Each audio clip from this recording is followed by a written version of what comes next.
Everybody, what's up? Welcome back here to another edition of Intuitive Angling. Much appreciated you guys making some time to watch the video. Always very grateful for that. And today we're going to address some, it's sort of a reoccurring question I get over the past couple of years about people that they want to know what they can do to be a pro fisherman or make a living in bass fishing. It can range the whole age gamut. Most of the people that ask this are usually like under 30. But I've had some older with that. So there's a lot of different ways you can do this. And I'm going to give you guys some opinions on mine from my own experience. Might give you guys some good information on that to make a decision one way or the other. Real quick, just wanted to give you guys the bi-daily reminder. Please check out our View Products tab at the bottom of the video. When you click on, you'll see it says View Products. Just some products in there I think you guys might be interested on. And if you click on one of the products and check it out, it's a good way to help support the channel here. Appreciate that.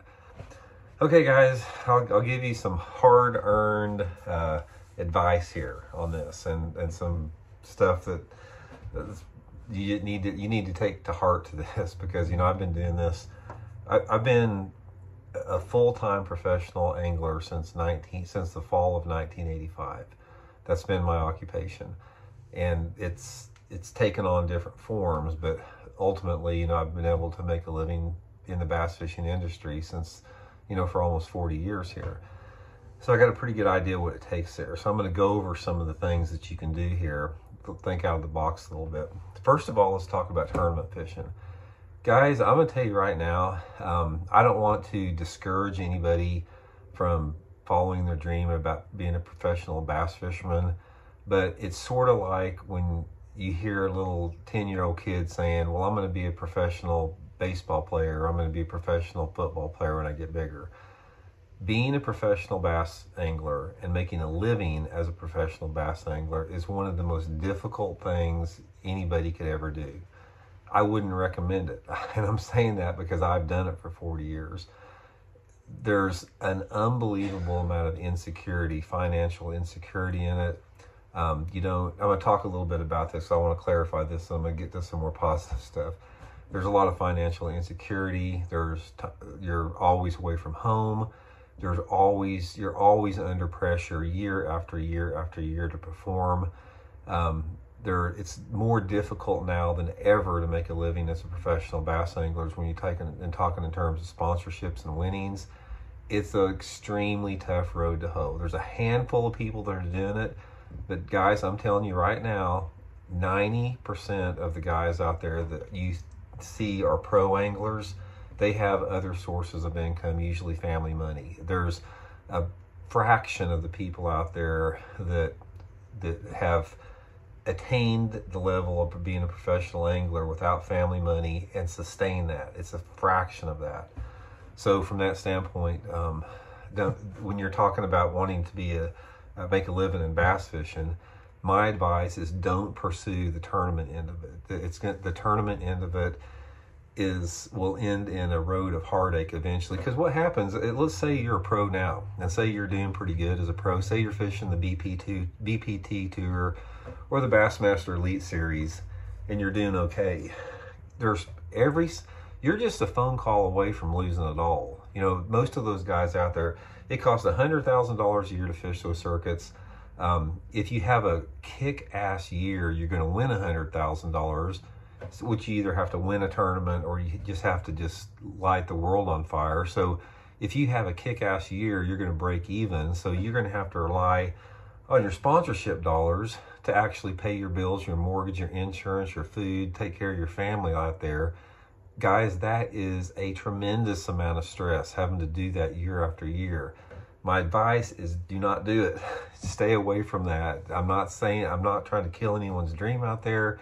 If you're hardcore and you're willing to give up everything you have and you don't have a family and you get up in the morning and think about bass fishing and go to sleep thinking about bass fishing, if you've got no social life, then go for it. But if you've got anything that stands in your way, guys, do not do it. I'm telling you. Okay, let's talk about things you can do to that. Here is the great thing about 2022 in the world of bass fishing. It's called social media. Guys, social media in the bass fishing industry is the #1 way to make a living in the sport. By far, no doubt. You can't, every company out there, they're interested in the social media influencers, the tournament anglers, and the tournament performance, and the tournaments they become less effective, and they become less important year after year, because they simply can't reach the number of people that social media can in terms of podcasts, Instagram, Twitter, Facebook, YouTube, all that type of stuff. They can't touch it. I don't care if you win 3 or 4 tournaments in the Bassmasters Classic in 1 year, you're not going to get as much value to a sponsor or some 20-year-old kid that has a big YouTube following. That's just the reality that we find ourselves in. So when you're talking about that, guys, there is a tremendous opportunity for every single person out there to take advantage of social media to earn a living in fishing.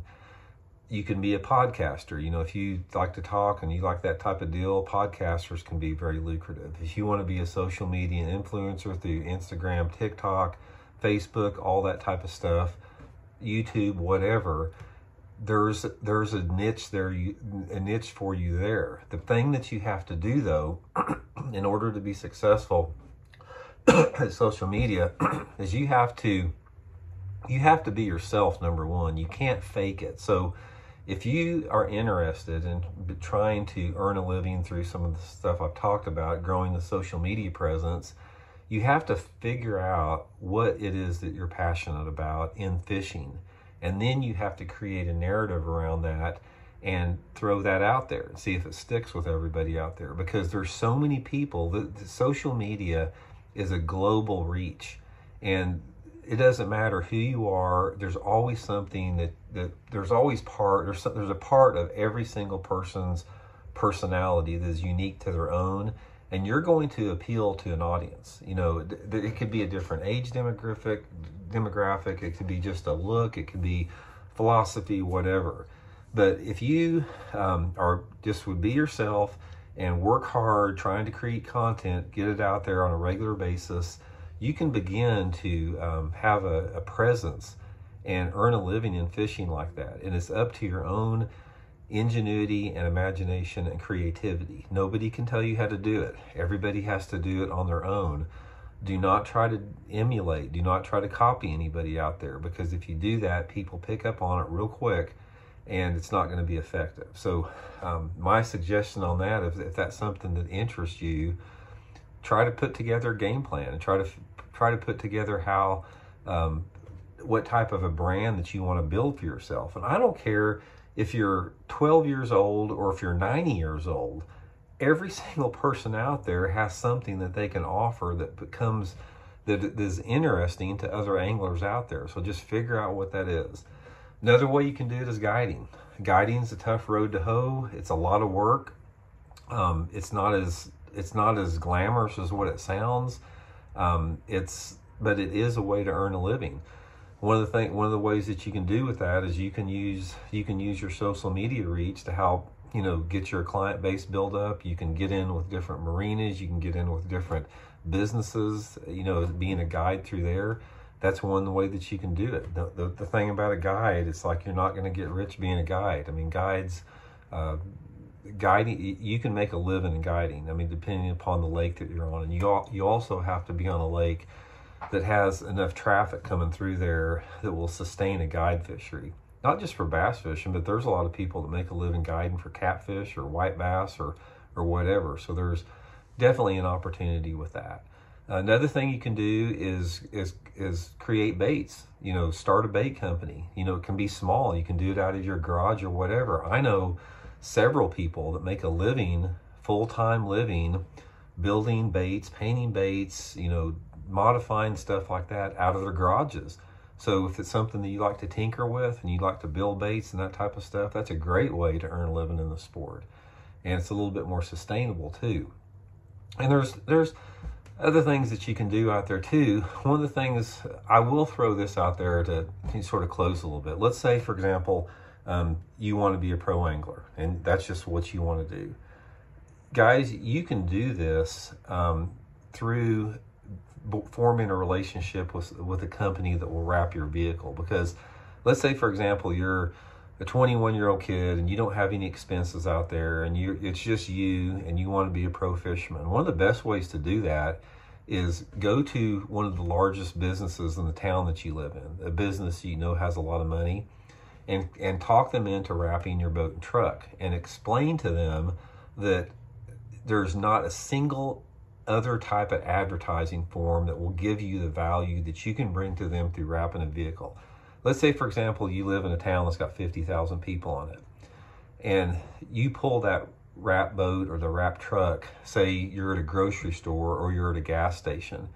Guys, if you're at a gas station on one of the busiest parts of the town you live in, just stop there for an hour and count how many vehicles pass that gas station in 1 hour.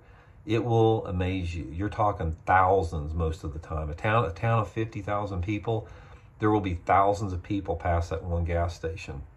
You go to that company and you tell them, look, I was at such and such gas station with this rig. I had 5,000 people pass this and look at this and potentially look at this wrap in 1 hour.